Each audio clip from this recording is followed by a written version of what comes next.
Oke semua. Nah, jadi ya inilah hasil dari eh, kebutuhan untuk memenuhi kebutuhan akan tenaga dari SS karena itu ya hasil bumi dari Parahyangan dari Jawa Barat itu sangat melimpah, Indonesia sangat subur dan hasilnya itu bisa memperkaya negeri Belanda sendiri gitu. Jadi dari artinya hasil hasil bumi Indonesia itu Belanda dibangun infrastruktur di Belanda itu bisa dibangun karena dia hasil tanam paksa dan hasil dari hasil bumi Indonesia dijual dengan harga yang berlipat ganda di Eropa. Nah, jadi Belanda itu kehilangan Indonesia itu seperti kehilangan dompet lah. Jadi waktu tahun 45 itu mereka ngotot untuk balik ke Indonesia ya itu karena Indonesia ini dompetnya Belanda. Sampai sekarang sebetulnya kalau kita pikir kita jalan-jalan di Amsterdam itu, nah kemarin saya sebelum sini saya ikut seperti ini juga Heritage Walk di Amsterdam, dikasih tahu ini gedung markasnya misalnya Handels Maskapai, Nederlandse Handels Maskapai itu saat itu gedungnya paling megah di Amsterdam, paling tinggi dan paling megah ya karena dia bisnisnya itu ya ke Indonesia. Jadi setelah VOC bangkrut itu bisnisnya VOC diambil alih sama pemerintah negara, terus Raja Willem mendirikan itu Nederlandse Handels Maskapai untuk mengelola hasil bumi dari Indonesia perdagangan terutama. Jadi kalau kita ke kantor pusatnya itu kita masuk gratis, dapat ini apa namanya penjelasan seperti ini juga sama giz-giznya dari sana gratis. Nah, kita dikasih tahu nih ornamennya ini ada artinya apa, ini artinya ini. Jadi banyak ornamen-ornamen dari yang berciri khas Indonesia gitu karena ya mereka mungkin 90% bisnisnya hasil bumi dari Indonesia gitu. Dan nggak hanya itu baru satu, belum lagi ada lagi Nederlandse apa HVA Handelsvereniging Amsterdam. Nah itu yang punya pabrik gula, pabrik sawit di Sumatera dan di Jawa. Misalnya pabrik gula Jatiroto itu paling besar di Jawa, itu punyanya HVA. Nah itu kantornya juga ada di Amsterdam. Kalau kita masuk pintu gapuranya gitu, itu masuknya besar, ada lukisannya kayak inilah kayak ada pengaruh Jawanya gitu, kayak ada barong-barongnya gitulah. Nah itu sampai sekarang masih dipelihara gitu. Jadi peninggalan-peninggalan gedung-gedung peninggalan perusahaan-perusahaan besar di Indonesia yang dulu berbisnis perkebunan masih banyak di Amsterdam. Nah, itu kalau kita heritage walk itu wah sangat menarik lah gitu. Nah, oke, kembali ke sini, ini juga salah satu hasil dari perkebunan itu. Jadi produksi hasil bumi sangat meningkat dan perlu diangkut ke pelabuhan. Nah, jadi untuk wilayah pegunungan, blok yang dianggap cocok saat itu untuk pengganti CC10 yang udah keteteran juga, ya blok F10 ini. Jadi dia gandarnya langsung dikopel, 6 gandar langsung dikopel.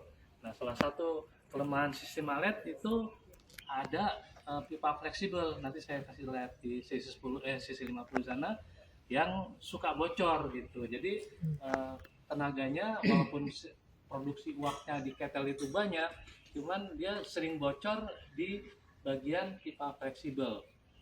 Nah, itu salah satu kelemahan sistem alet yang ingin ditiadakan oleh mesin ini.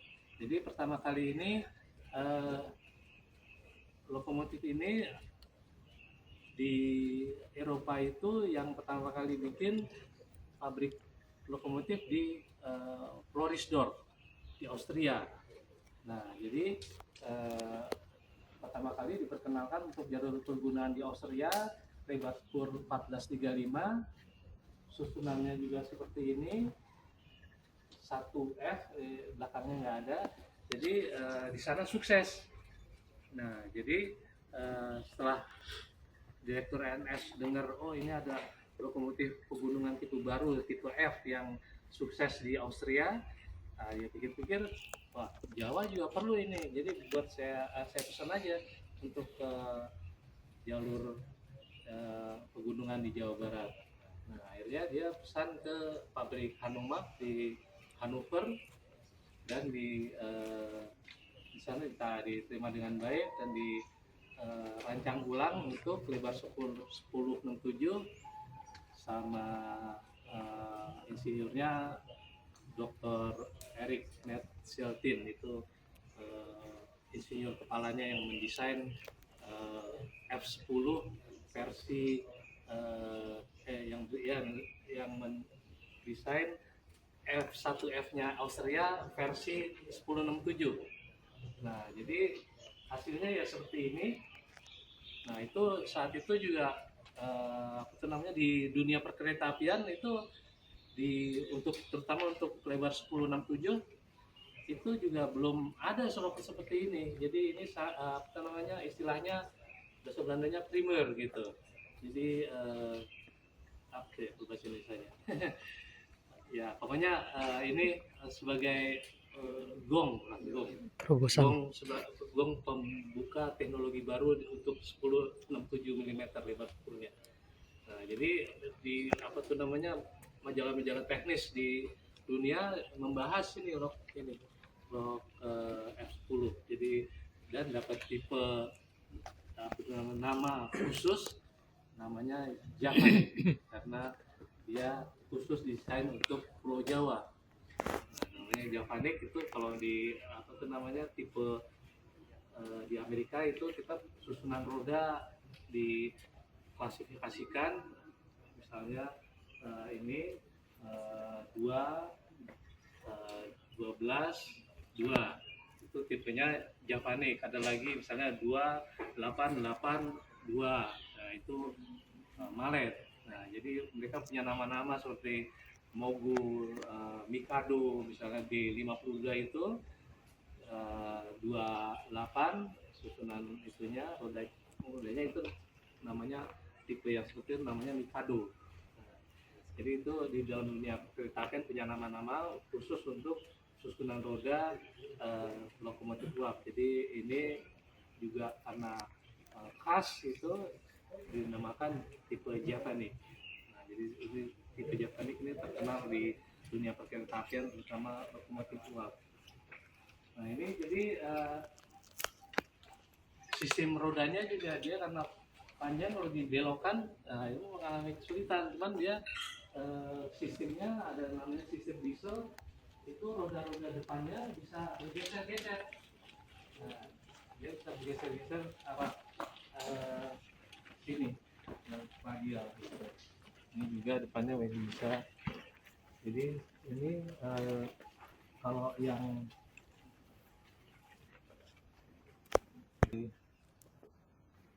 tipe Austria dia roda yang ini dia nggak ada flange-nya. Yang di F-nya Austria ini kan mesti ada flange-nya nih. Nah ini sebetulnya kalau saya baca literaturnya yang asli ini flange-nya nggak tanpa flange ini. Jadi dia ikut ikut yang seperti di Austria. Nah jadi gunanya agar dia kalau dibelokkan ya flange-nya nggak ngikat ke rel, jadi dia tanpa flange gitu.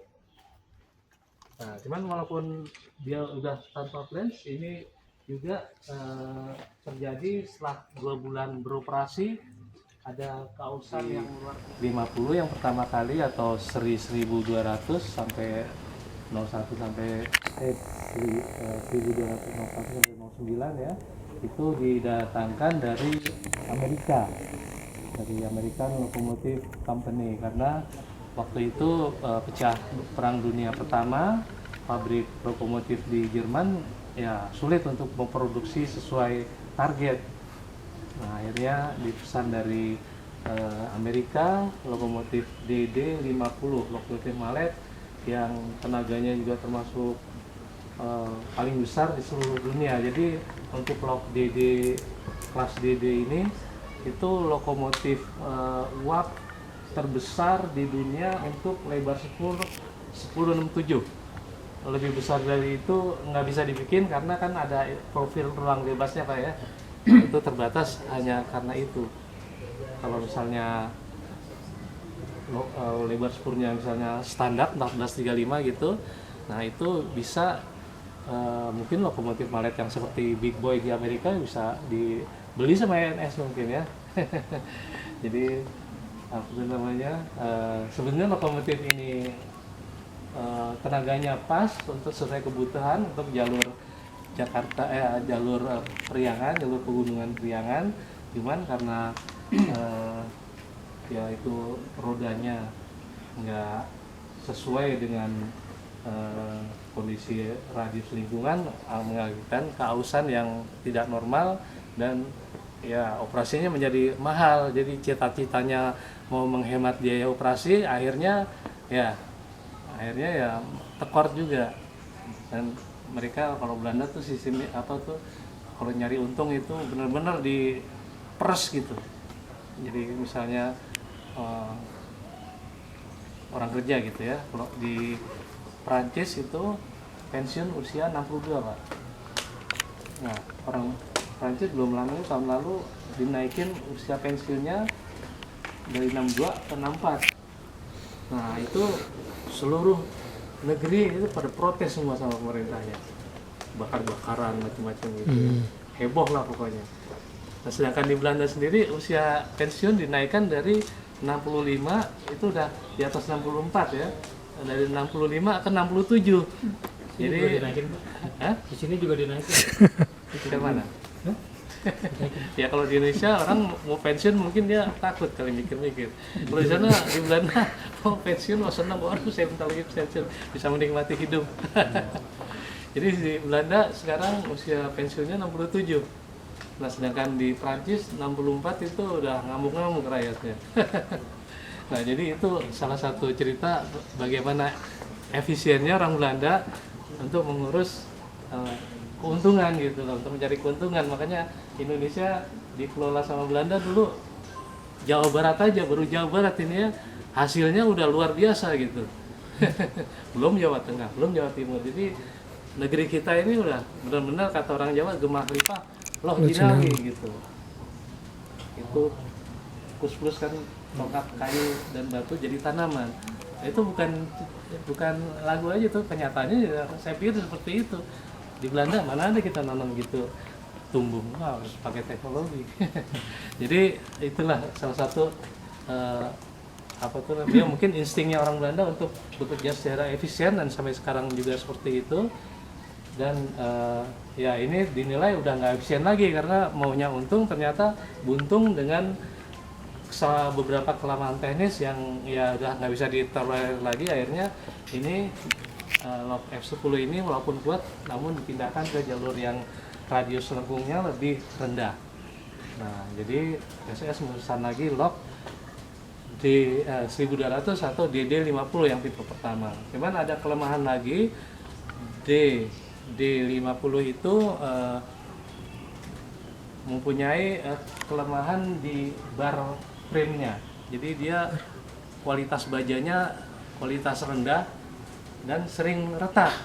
Nah, jadi untuk memperbaikinya itu di las. Nah, kalau lasnya salah juga retak lagi. Jadi sering diperbaiki, dilas lagi, jadinya mahal. Jadinya mahal juga Pak. Akhirnya dipesan lagi tipe yang lebih baru, seri DD51 yang lebih baru. Itu nomor SS 1211 sampai 1220. Nah, itu diperbaharui bar frame-nya. Jadi ya rangkanya ini kalau sistem Amerika dia pakai seperti rangka-rangka konstruksi gitu. Dan sistem ininya peti apinya di sini sebelumnya